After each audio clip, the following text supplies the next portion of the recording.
Почитувани гледачи, добре дојдовте во вестите на телевизија Здравкин во продолжение на станите кои што го одбележаа денот.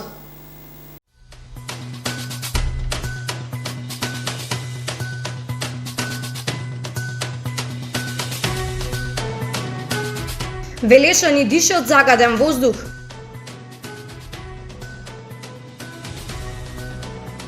Ви ги представуваме анализите и процесот за утврдување на квалитетот на водата. Има или нема парно грејење во основното општинско училиште Блаже Коневски во Велес?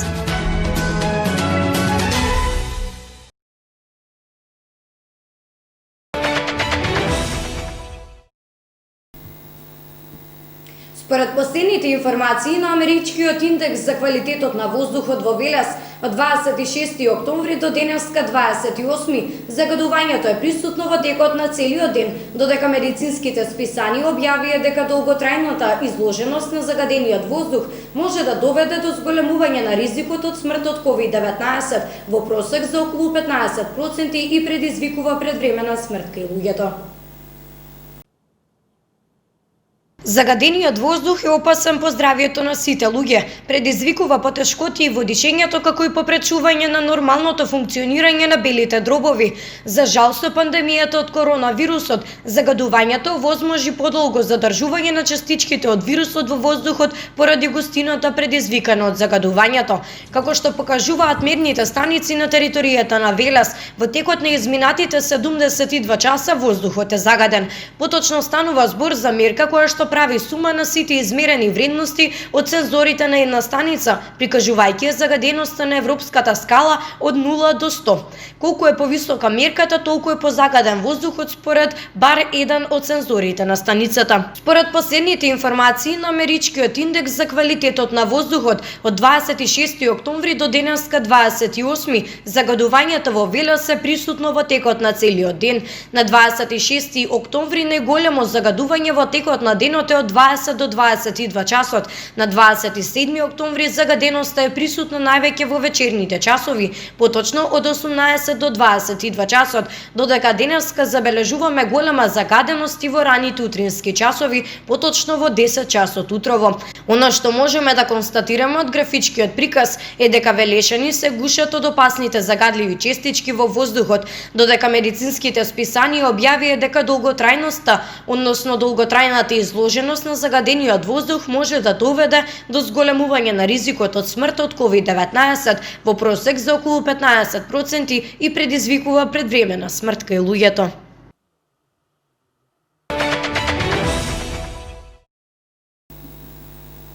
Кога станува збор за квалитетот на моменталната состојба на сировата вода, пред се станува збор за мониторинг или континуирано следење на водата за пиење преку низани испитувања. За подеталните анализи и објаснувањето на квалитетот на водата, разговаравме со директорот на јавното претпријатие за водоснабдување Лисиче, Дејан Арсов. Кога станува збор за квалитетот на моменталната состојба на сировата вода, пред се станува збор за мониторингот или континуирано следење на водата за пиење преку низани испитувања. Квалитетот во акумулацијата, значи квалитетот на водата во акумулацијата, кај нас е под постојан мониторинг. Вршиме два типа на мониторинг, тоа е внатрешен, интерен, во собствени лаборатории. Лисиче располага со две лаборатории, тоа се физичко-хемиската лабораторија и микробиолошката лабораторија. И надворешен мониторинг, тоа е од акредитирани установи, како што се Институтот за јавно здравје, потоа Хидробиолошкиот завод од Охрид, и секој месец, значи, доставуваме извештаи до Агенцијата за храна и ветеринарство, потоа до Министерството за животна средина и до Државниот инспекторат за животна средина, и исто така сме пак под постојан инспекцијски надзор од соодветни државни служби. Обемот на испитуваните параметри е законски утврден и истовремено усогласен со барањата на сите законски прописи. Постојат повеќе параметри според кои што се вршат анализите за квалитетот на водата. Тоа се физичките показатели за квалитетот на вода, потоа физичко-хемиските, чисто хемиските, значи, показатели, микробиолошките показатели, биолошките показатели кои што се однесуваат на фито и зоопланктонските анализи, радиоактивност на површинската вода, пестициди на површинската вода и паразитолошки преглед.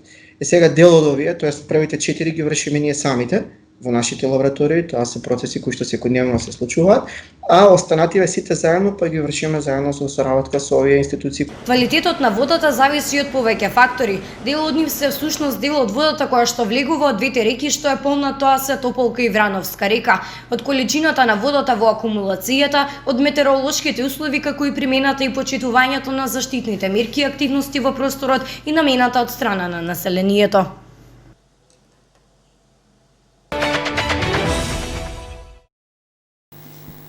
Дали училиштето Блаже Коневски во Велес има или нема парно грејење за децата и наставниците кои што реализираат настава со физичко присуство? Вчера портпаролот на Општинскиот комитет на ВМРО ДПМН Филип Арилон во изјава за медиумите посочи дека ово училиште нема обезбедено парно грејење, додека директорот Јован Чемановсков и градоначалникот Коцевски го тврдат спротивното. Портпаролот на Општинскиот комитет на ВМРО ДПМН Филип Арилон вчера потенцираше дека како и сите други години, така и ова основното општинско училиште Блаже Коневски во Велес нема обезбедено парно грејење во училниците за децата и наставниците кои што реализираат настава со физичко присуство. Група на револтирани родители реагираат дека нивните деца се принудени да седат на настава со јакни, а одговорот кој тие го добиле е дека на училиштето не му е економски исплатливо да вклучува грејење за само неколку училници. Дали здравието на децата во време кога почнуваат сезонските грипови, а свесни сме дека и ковид пандемијата зазема се поголем замав, е побитна економската исплатливост. Дали за ова ја информиравте министерката за образование, господја Мила Царовска. При своето образложение, директорот на училиштето Блаже Коневски за нашата телевизија изјави дека овие информации не се точни. Прво и основно, они наведуваат дека добиле информација од училиштето дека не било исплатливо вклучувањето на грејење за само неколку училници. Ќе одговорам, не знам дали постои некој човек кој што би гледал финансиите и средствата за тоа да го направи, да не вклучува грејење за дечиња. Напоменувам дека училиштето добро стои и со средства, и со нафта, и со се, и затоа ова е една дезинформација, да не ја речам бидејќи груб збор е лага. Просториите каде што се одржува наставата со физичко присуство во училиштето, ги затоплуваме со други грејни тела. Значи, може би информациите на родителите, може би во ходниците не е топло, меѓутоа во просториите каде што се одржува наставата со физичко присуство во училиштето, се затоплуваат со други грејни тела. За оваа ситуација побаравме образложение од градоначалникот на општина Велес Аце Коцевски, кој што во писмениот одговор вели дека тврдењата дека нема парно грејење се невистинити. Одговорно тврдиме дека уште од почетокот на грејната сезона училниците во кои се одвива наставата има парно грејење. Обезбедени се грејни тела кои што ги затоплуваат училниците. Инаку реконструкцијата на топловодниот систем во училишната зграда е во завршна фаза и во вредност од 11.800.000 денари. Ваквите обвинувања се политички, не соодействуваат со вистината. Реакциите се ништо друго освен собирање на ситни политички поени врз најмладата популација на општина Велес, а тоа се децата, се вели во повратниот одговор на градоначалникот Коцевски.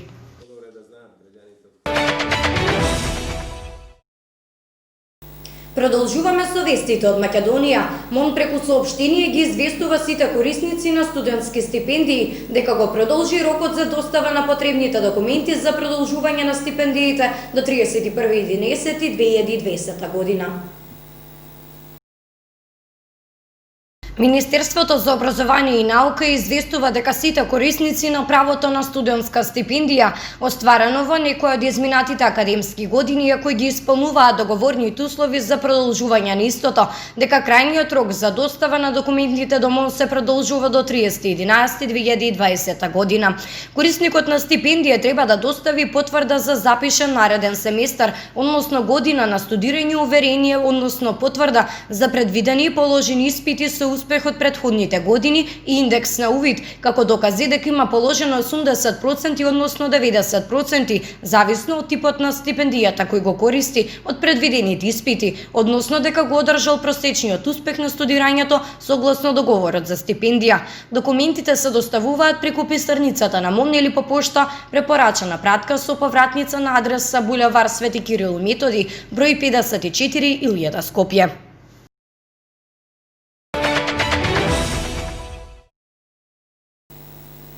Повторно огромни бројки на нови случаи бележи Министерството за здравство во нашата држава. Ситуацијата секојдневно се влошува поради малиот број на епидемиолози и големиот број на новозаболени. Пациентите позитивни на ковид чекаат до 10 дена на здравствените работници да им ги направат нивните епидемиолошки анкети.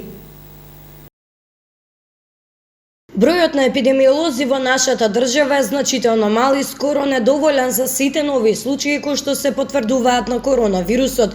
Лицата позитивни на ковид со денови чекаат здравствените власти да им ги направат епидемиолошките анкети. Ова вчера го потврди министерот за здравство доктор Венко Филипче. Тој исто посочи дека поради недоволниот број на епидемиолози се вклучени и студенти од 6-та година по општа медицина. Дали имате вие реална слика, министре, што се случува со епидемиолошките анкети и колку всушност луѓето чекаат за да им биде направена епидемиолошка анкета? Точно го знаеме бројот на минимум епидемиолози, а на максимум случаи во Скопје. Центарот за јавно здравје ги дава тие податоци. Не знам дали се 6 или се повеќе епидемиолози во моментот. За да се направи епидемиолошка анкета, пациентите позитивни на ковид со позитивен тест чекаат до 10 дена за да им се јави епидемиолог. И сега вие ќе ми кажете, да, ние вклучивме 50 студенти кои ќе помогнат. Зошто толку доцнати епидемиолошките анкети и зошто 50 студенти не ги ангажиравте на почетокот на октомври, кога и самиот рековте дека очекувавте есенски бран? Тие поминаа низ фаза на тренинг.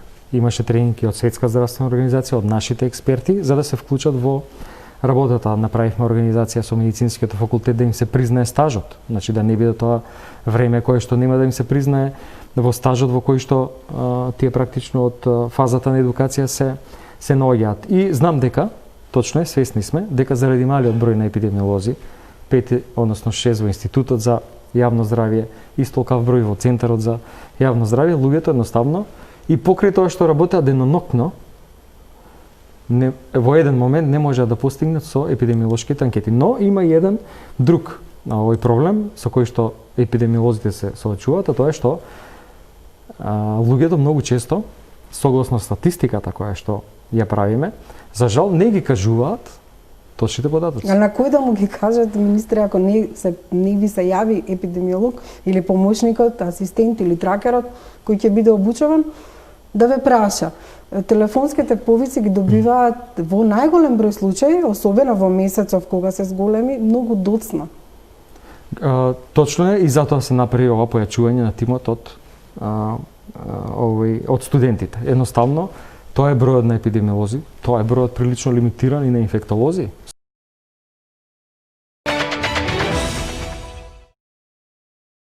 Русија поднесе барање до СЗО за забрзана регистрација и предквалификација на својата прва вакцина против новиот коронавирус Спутник 5. Малолетно момче, турист од Украина, ја загуби раката, а туристичкиот водич ја загуби ногата во редок напад на екула во близина на одморалиште во Египет. Првата дама на САД, Меланија Трамп, го држа својот прв независен предизборен митинг за поддршка на нејзиниот сопруг, светот денеска. Русија поднесе барање до Светската здравствена организација за забрзана регистрација и предквалификација на својата прва вакцина против новиот коронавирус Спутник 5, објавија руските власти. На прашањето на АФП од Светската здравствена организација велат дека поднесоците за претходната селекција или регистрација во итни постапки се доверливи. Русија е една од првите земји во светот што побара од СЗО да ја предквалификува својата вакцина против новиот коронавирус. Во контекст на пандемијата, забрзаното регистрирање на вакцината според процедурата ќе ја направи руската вакцина достапна за сите побрзо отколку со конвенционалните процедури, се додава во соопштението. СЗО истакнува дека ако се смета дека производот доставен на проценка е во согласно со критериумите за вклучување во списокот, СЗО ќе го објави.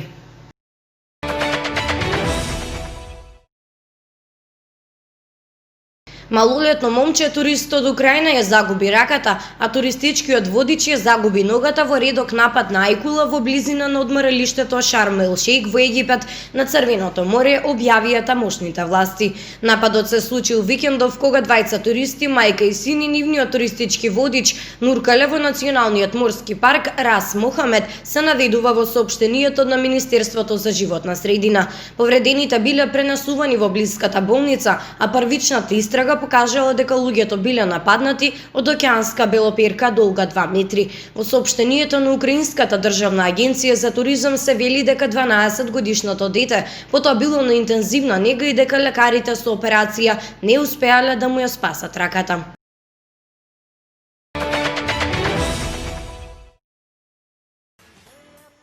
Првата дама на САД Меланија Трамп го одржа својот прв независен предизборен митинг за поддршка на нејзиниот сопруг, американскиот претседател Доналд Трамп во Пенсилванија недалеку од Филаделфија вчера.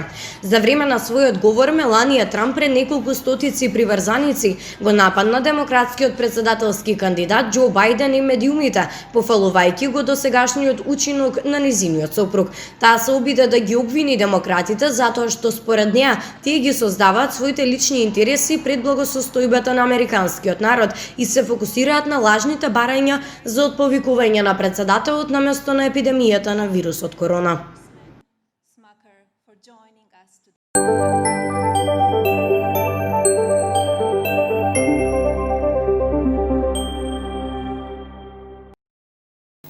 За крајот на овие вести информираме за временската прогноза. Во продолжение гледаме какво време имаме денеска, но и во текот на наредните денови.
Почитувани гледачи, ви благодарам за вниманието. За повеќе информации од Велес, Македонија и светот, посетете нашата Facebook страница Телевизија Здравкин и нашиот YouTube канал. Имајте пријатна вечер.